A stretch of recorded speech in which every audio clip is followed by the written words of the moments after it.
Buffalo training camp is officially here. And I mean officially. The rookies are reporting, the pads are about to come out, and after a full off-season of mock drafts and wishful thinking, we finally get to find out what this Bills draft class actually looks like in pads.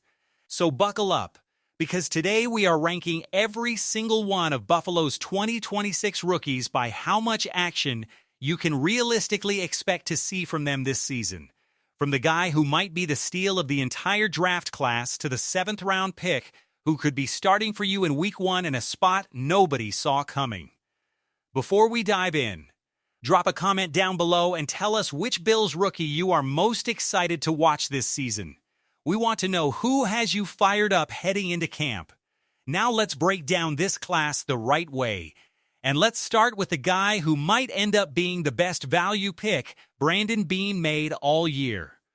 TJ Parker, the Bills' first pick of this draft at number 35 out of Clemson, is a name Bills fans need to get very comfortable saying, because this kid is going to be around for a long time. Parker spent 3 seasons wrecking backfields for the Tigers, piling up over 21 sacks and more than 41 tackles for loss across his college career, with a monster 2024 season where he alone racked up 11 sacks and nearly 20 tackles for loss. This is a big, physical, multi-dimensional edge rusher who Buffalo wants doing everything, setting the edge against the run and getting after the quarterback in equal measure. And here is the detail that should get every single Bills fan excited about where his head is at heading into year 1.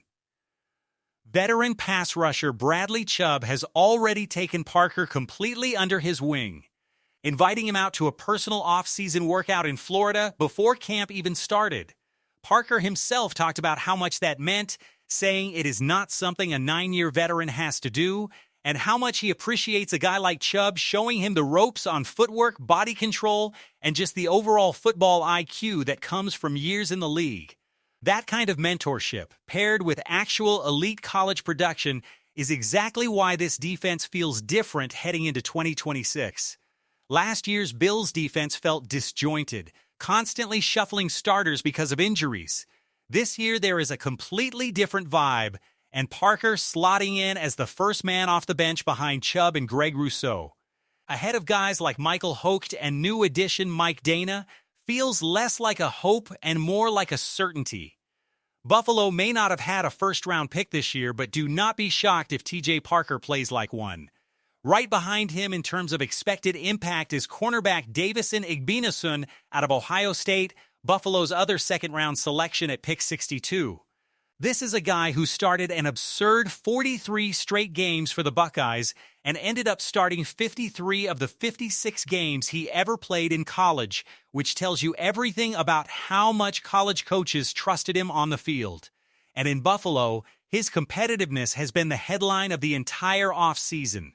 Coaches, teammates, and fans have all pointed to the same thing.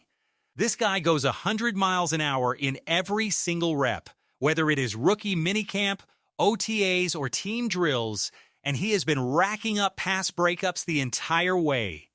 Here is why that matters so much right now.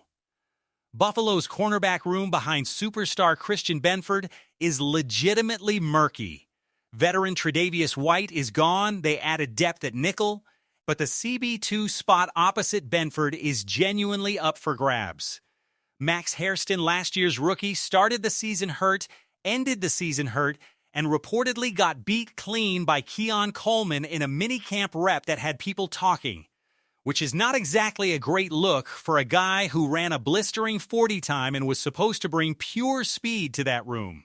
If Hairston has lost even a step, Igbinosun's door to that starting CB2 job swings wide open.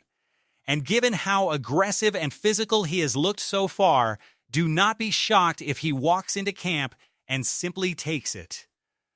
Drop your prediction in the comments right now. Is it Hairston or Igbinosun starting opposite Benford this season? Now let's talk about the 2 fourth-round picks who are both going to matter in very different ways. First, wide receiver Skyler Bell out of UConn, and folks, the tape on this kid is absurd. Bell led the entire Huskies offense with 101 catches for 1,278 yards and 13 touchdowns last season, leading all of college football in 100-yard receiving games and finishing as a Biletnikoff Award finalist as the nation's top receiver. That is not a throwaway day 3 flyer. That is legitimate first-day production at the next level. The momentum did cool off slightly during a crowded rookie minicamp, and then Bell picked things back up as arguably the standout performer of OTAs before an injury knocked him out of mandatory minicamp, which has left his situation a little foggy heading into camp. And here is the complication. The receiver room in Buffalo got a lot more crowded this offseason.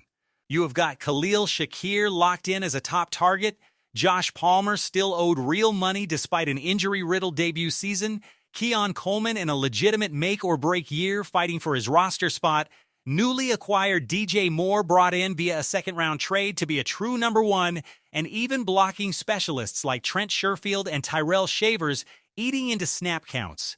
Realistically, Bell is walking into camp as this team's 5th receiver, and that is before you account for however long that injury keeps him out of full-team reps. Once the pecking order sorts itself out between Palmer and Coleman, do not be surprised if Bell starts stealing more snaps as the season rolls on, but expecting a huge role in Week 1 might be wishful thinking. The other 4th rounder is offensive tackle Jude Bowery out of Boston College, a name that flew a little under the radar on draft night but deserves way more attention than it is getting. Bowery made 23 starts across 4 seasons at BC, primarily at left tackle, was a team captain in his final year, and did not allow a single sack across 320 dropback snaps last season. That is an elite pass protection number for a college tackle. The problem for Bowery is not talent, it is opportunity. Buffalo currently has a starting left guard battle brewing between 2 veterans, Alec Anderson, who they brought back, and Austin Corbett, signed away from Carolina with real starting experience. Bowery has never actually played guard in college. He is a pure tackle. But Buffalo has floated the idea of kicking him inside anyway. General Manager Brandon Beane has publicly said the plan right now is to start him at swing tackle and simply mix him in wherever needed, praising his versatility even though he is still learning a brand new position on the fly. Realistically, Bowery's path to real snaps in year 1 comes down to health elsewhere on that offensive line. If Spencer Brown or Deion Dawkins needs to miss time like happened last season, Bowery becomes the swing tackle stepping directly into the fire. Not a guaranteed role, but an extremely real one. Now here is where things get spicy, because we need to talk about the rookie who might have been the single biggest steal of this entire draft class, not just for Buffalo, but arguably in the whole league. Linebacker Caleb Alarms-Orr out of TCU, taken 1 pick after Bell in the 4th round, is a name Bills fans should be absolutely thrilled fell as far as it did. Buffalo's linebacker room behind star Terrell Bernard is thinner than fans want to admit. Bernard is obviously locked in as a starter after signing a big extension, but the guy opposite him, Dorian Williams, has never actually started more than 10 games in a single NFL season and is currently dealing with an off-season injury that has put him behind schedule heading into camp. That is exactly the kind of opening a talented rookie dreams about. And from everything coming out of Buffalo so far, Alarms-Orr looks ready to walk directly through that door. Coaches have praised his efficiency as a mover, his natural feel for where he is supposed to be even when he does not fully know it yet, and his ability to control the huddle while running with the starting defense during OTAs, which is an enormous vote of confidence for a rookie this early in the process. Add in the physicality, the willingness to strike, the pass breakups already on tape, and you have got a linebacker doing everything right at exactly the right time. If Dorian Williams cannot get healthy and locked in fast, do not be shocked if Caleb Alarms-Orr is your Week 1 starting linebacker. From here, the rest of this class settles into valuable depth pieces rather than guaranteed difference makers. Safety Jalen Kilgore out of South Carolina brings real positional versatility, capable of playing single high safety, working down in the slot, or lining up at nickel, but he is walking into a genuinely crowded safety room.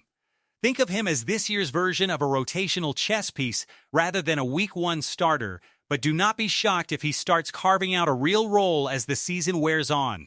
Defensive tackle Zane Durant out of Penn State projects similarly, a solid, multifaceted interior pass rusher who will have to fight through a deep defensive tackle room to find consistent snaps, but the kind of player who earns his role through pure effort over time. 7th-round cornerback Toriano Pride Jr.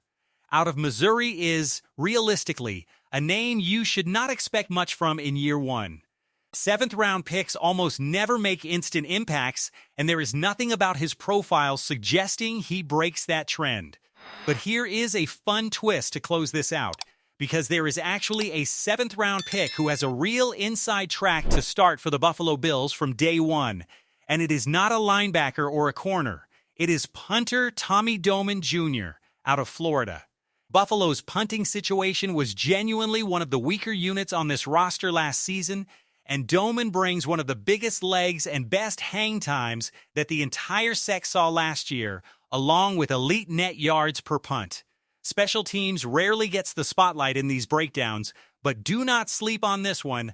Doman looks like a real Week 1 starter for Buffalo. And sometimes the most unassuming draft picks end up making the most immediate difference. Rounding out the class is guard Armaj Reed Adams out of Texas A&M, a name that, much like Pride, is not expected to see significant action in year 1 given the players already ahead of him on that depth chart. So here is the big picture as Buffalo heads into training camp. This rookie class did not come with a splashy first-round pick, but it is loaded with players who fit exactly where this roster needed them. An athletic force off the edge in TJ Parker, a competitive playmaking corner in Davison Igbinosun who could be starting within weeks, a genuine steal at linebacker in Caleb Alarms-Orr, who might already have the inside track on a starting job, and quietly, a punter who might be the most immediate Week 1 starter of the entire group. Add in receiver depth, offensive line versatility, and defensive line depth pieces still developing behind the scenes, and this is a class built to contribute in waves throughout the season rather than all at once on opening day. Training camp is where all of this gets tested for real, and we are going to be tracking every single practice report, every depth chart shuffle, and every camp battle the entire way. So let us know down in the comments which one of these rookies are you most excited to watch, and who do you think ends up starting at that crucial linebacker spot opposite Terrell Bernard. If you enjoyed this breakdown, make sure you smash that like button. It genuinely helps this channel reach more Bills fans heading into the season. Drop your predictions in the comments, and if you have not subscribed yet, hit that button right now so you do not miss a single camp update as this rookie class fights for their roster spots. Let's go Buffalo. We will see you in the next one.